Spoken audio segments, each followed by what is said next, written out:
یعنی یقین تو مجھے پہلے سے بھی تھا، لیکن اب عینی مشاہدے کے بعد، مشاہدہ کیا ہوتا ہے؟ آبزرویشن.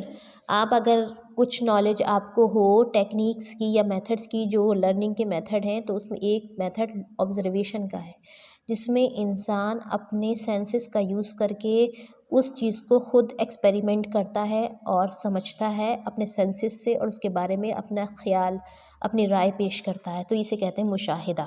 تو اللہ تعالیٰ نے عینی مشاہدہ آنکھوں سے سامنے رکھ کر ان کو مشاہدہ کرایا.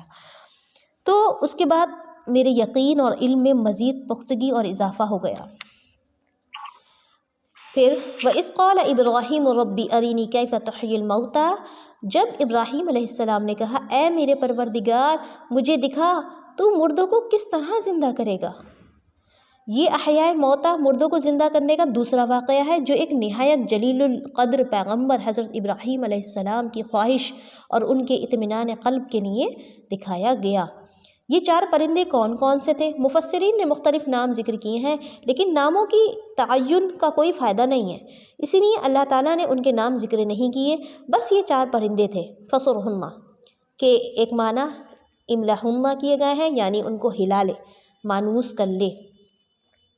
مانوس کرنا، اپنے سے فیملیئر، اپنے پاس ان کو محبت دلانا، تاکہ وہ زندہ ہونے کے بعد ان کو آسانی سے پہچان لے کہ یہ وہی پرندے ہیں اور کسی قسم کا شک باقی نہ رہے.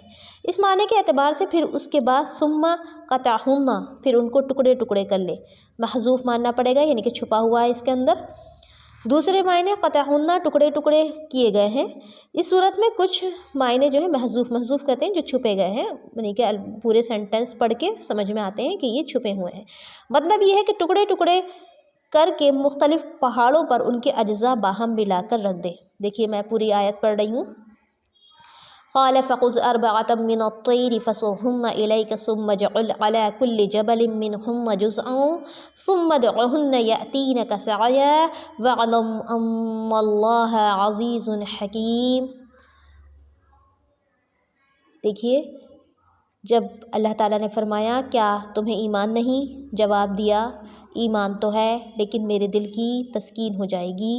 فرمایا 4 پرندے لو، ان کے ٹکڑے کر ڈالو، پھر ہر پہاڑ پر ان کا ایک ایک ٹکڑا رکھ دو، پھر انہیں پکارو، تمہارے پاس دوڑتے ہوئے آ جائیں گے، اور جان لو کہ اللہ غالب ہے، حکمتوں والا ہے.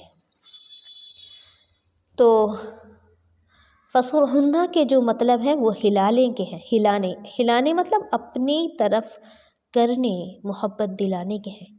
اور ان کے ٹکڑے کرنے اور پہاڑوں پر ان کے اجزاء بکھیرنے پر اللہ کی قدرت اور ان کے جڑنے کو وہ تسلیم نہیں کرتے تھے. لیکن یہ تفسیر کسی بھی طرح صحیح نہیں، اس سے واقعے کی ساری اعجازی حیثیت ختم ہو جاتی ہے. مردے کو زندہ کر دکھانے کا سوال جو تو قائم رہتا ہے. حالانکہ اس واقعے کے ذکر سے مقصود اللہ تعالیٰ کی صفت احیاء موتا اور اس کی قدرت کاملہ کا اثبات ہے. سمجھ میں؟ احیاء موتا، موت کو، مردے کو زندہ کرنا، اور اللہ تعالیٰ کی جو قدرت ہے مردوں کو زندہ کرنے، اس کا پورا ثبوت دینا تھا اللہ تعالیٰ کو. ایک حدیث میں نبی کریم صلی اللہ علیہ وسلم نے حضرت ابراہیم علیہ السلام کے اس واقعہ کا تذکرہ کر کے فرمایا نحن احق بالشک من ابراہیم. صحیح بخاری حدیث نمبر 4537. ہم ابراہیم علیہ السلام سے شک کے زیادہ حقدار ہیں. اس کا مطلب یہ ہے کہ ابراہیم علیہ السلام سے ہم اس معاملے میں شک کرنے کا زیادہ حق رکھتے ہیں، اور جب ہم نے شک نہیں کیا تو ابراہیم علیہ السلام نے بطریق اولا شک نہیں کیا ہے. مطلب حضرت ابراہیم علیہ السلام سے شک کی نفی، یعنی کہ انہیں ایسا نہیں تھا کہ شک تھا اپنے رب کی قدرت پر کہ وہ مردے کو زندہ کر سکتا ہے یا نہیں، بلکہ اطمینان قلب. کیونکہ آپ جانتے ہیں اللہ تعالیٰ کو اپنے یہ بندے کون حضرت ابراہیم علیہ السلام سے بہت پیار تھا. ذرا سی جب اطمینان قلب کی بات کی انہوں نے، تو اللہ تعالیٰ نے ان کے سامنے ایک پورا ایکسپیریمنٹ کروا دیا. جس طرح سے آپ دیکھیے جب کوئی بچہ سائنس کا اسٹوڈنٹ ہوتا ہے تو اس کے مختلف ایکسپیریمنٹس کرائے جاتے ہیں، اس میں اس کو ویریبلز دیے جاتے ہیں، ایک انڈیپینڈنٹ ویریبل، ایک ڈیپینڈنٹ ویریبل، اور دونوں میں ایک ایکشن کرایا جاتا ہے. اس کے بعد دکھایا جاتا ہے کہ یہ ڈیپینڈنٹ ویریبل ہے، یہ انڈیپینڈنٹ ویریبل ہے. تو اس طرح سے جب وہ فوکس کرتا ہے تو اسے بہت ساری جو ہے باتیں بچے کو، سائنٹسٹ کو سمجھ میں آتی ہیں۔ تو اسی طرح اللہ تعالیٰ نے اپنے بندے کو ایمان کو مضبوط کرنے کے لیے، حالانکہ کوئی ایسا کمزور ایمان نہیں ہے جس کو ہم محسوس کرتے ہیں کہ جیسا ہمارا ایمان ہے، نہیں، بلکہ ان کے ایمان کو اور زیادہ قوت دینے کے لیے، یعنی کہ ابراہیم علیہ السلام نے احیاء موتا کے مسئلے میں کوئی شک نہیں کیا ہے۔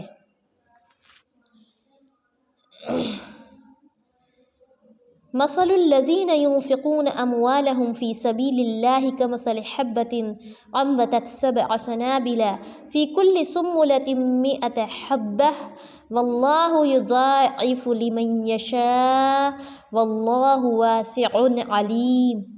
جو لوگ اپنا مال اللہ کی راہ میں خرچ کرتے ہیں ان کی مثال اس دانے جیسی ہے جس میں سے 7 بالیاں نکلیں اور ہر بالی میں 100 دانے ہوں، اور اللہ جسے چاہے بڑا چڑھا دے، اور اللہ کشادگی والا اور علم والا ہے۔ دیکھیے یہ انفاق فی سبیل اللہ کی فضیلت بتائی گئی ہے، اس کو اور سمجھ لیجئے تھوڑا سا۔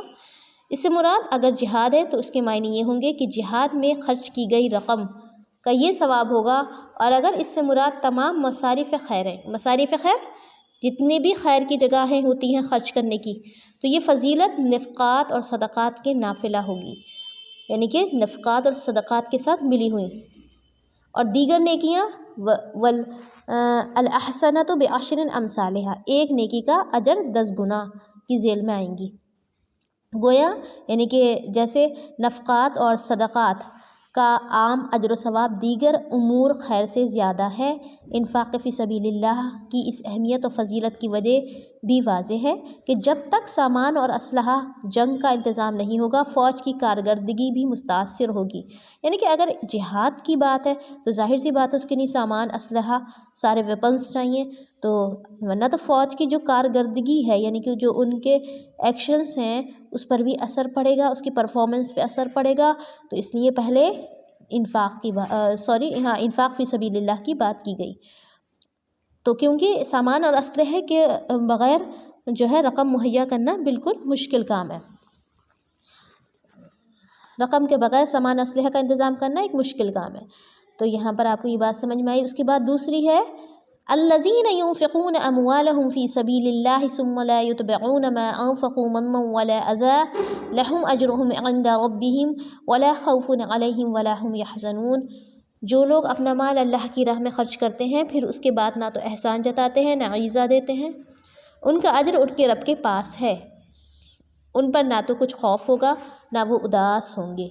دیکھیے انفاق فی سبیل اللہ کی جو اوپر جو فضیلت صرف اس شخص کو حاصل ہوگی جو مال خرچ کر کے احسان نہیں جتاتا، نہ زبان سے ایسا کلمہ تحقیر کہتا ہے کہ جس سے کسی غریب اور محتاج کی عزت نفس مجروح ہو اور وہ تکلیف محسوس کرے، کیونکہ یہ اتنا ہی بڑا جرم ہے کہ نبی کریم صلی اللہ علیہ وسلم کا فرمان ہے قیامت والے دن اللہ تعالیٰ 3 آدمیوں سے کلام نہیں فرمائے گا، ان میں سے ایک احسان جتانے والا ہے۔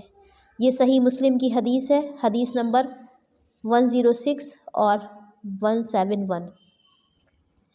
اب آپ دیکھیے میں آگے آپ کو باتیں بتاؤں گی، یہاں پر جو ہے آپ ایک بات تو ہمیں اچھی طرح سمجھ لینا چاہیے کہ جو انفاق فی سبیل اللہ ہے اس کی اہمیت سورہ بقرہ میں کئی بار آئی ہے۔ بخاری کی حدیث ہے کہ بے شک اسے بڑھاتا ہے اللہ، کیسے؟ 700 گنا تک، 70 گنا سے کئی گنا زیادہ تک بھی۔ تو یہ ڈیپینڈ کرتا ہے کہ اخلاص کتنا ہے، کہاں خرچ کیا گیا، کس جگہ، کس طریقے سے خرچ کیا گیا، کس انداز میں دیا گیا، تو یہ ثواب جو ہے یہ ڈٹرمائن کرتا ہے۔ تو ہم میں سے جو ہر عمل کرنے والا ہے ایسا ہے جیسا کہ دانہ بونے والا، انفاق کرنے والا۔ جب ہم فی سبیل اللہ خرچ کرتے ہیں تو آپ کو پلٹ کر کسی نے شکریہ ادا کیا یا نہیں کیا وہ نہیں سوچیں، بلکہ جس رب کو راضی کرنے کے لیے دیا اس نے دیکھ لیا، فرشتے جو لکھنے والے ہیں ہر وقت موجود ہیں۔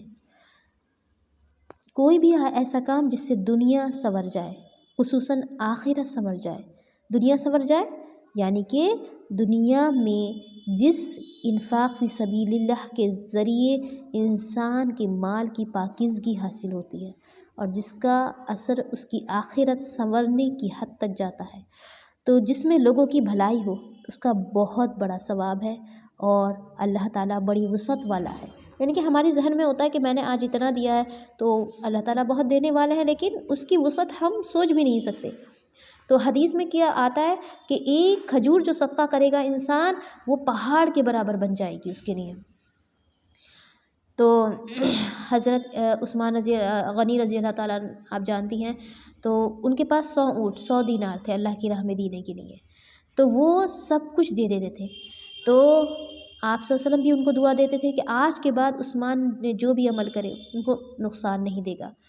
جنگ تبوک کے موقع پر ایسا کیا انہوں نے، یہ خوشخبری دی تھی انہیں۔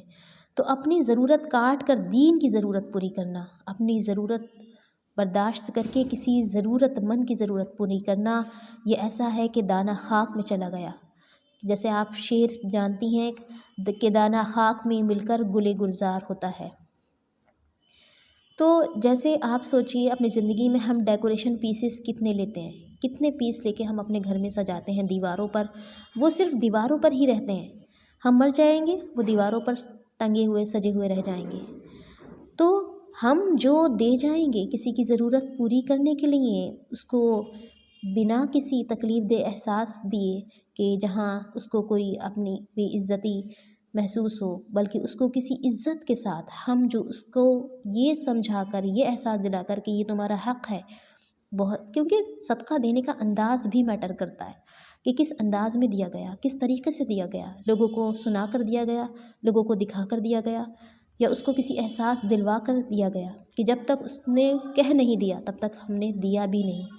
اگر سوال آ گیا سامنے تو تب بھی دینا ہے، لیکن وہ جو سوال نہیں کرتے ان کے بارے میں بھی قرآن مجید میں بات آئی ہے کہ جو اپنے چہروں پر سوال لیے پھرتے ہیں، ایسے لوگوں کو بھی تلاش کرو۔ قرآن مجید میں ایک جگہ آیت ہے وَمَا أَنفَقْتُم مِّن شَيْءٍ فَهُوَ يَخْلِفُهُ، جو بھی تم خرچ کرو گے تو وہ تمہارا پیچھا کرے گی چیز، یعنی کہ وہ تمہارے پیچھے ثواب بن کے آئے گی۔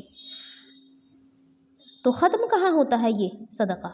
جب سے پیدا ہوئے ہیں ہم، دیکھیے ویسے تو خرچ ہی کر رہے ہیں، کون سی ایسی نعمت ہے جو ہمارے پاس آئی اور رہ گئی؟ یعنی کہ جو سانسیں ہماری چل رہی ہیں وہ بھی ایک سانس آتی ہے تو چلی جاتی ہے، پھر دوسری آتی ہے، لیکن جو سامان زندگی ہمارے پاس ہے وہ آتا ہے اور چلا جاتا ہے۔ تو اسی آئے ہوئے کو جب ہم ساتھ ساتھ دیتے ہوئے جائیں، اللہ کی راہ میں خرچ کرتے ہوئے چلے جائیں، تو وہ ہمارے لیے ایک دن اجر عظیم کا باعث ہوگا، اللہ تعالیٰ کی رضا کا باعث ہوگا۔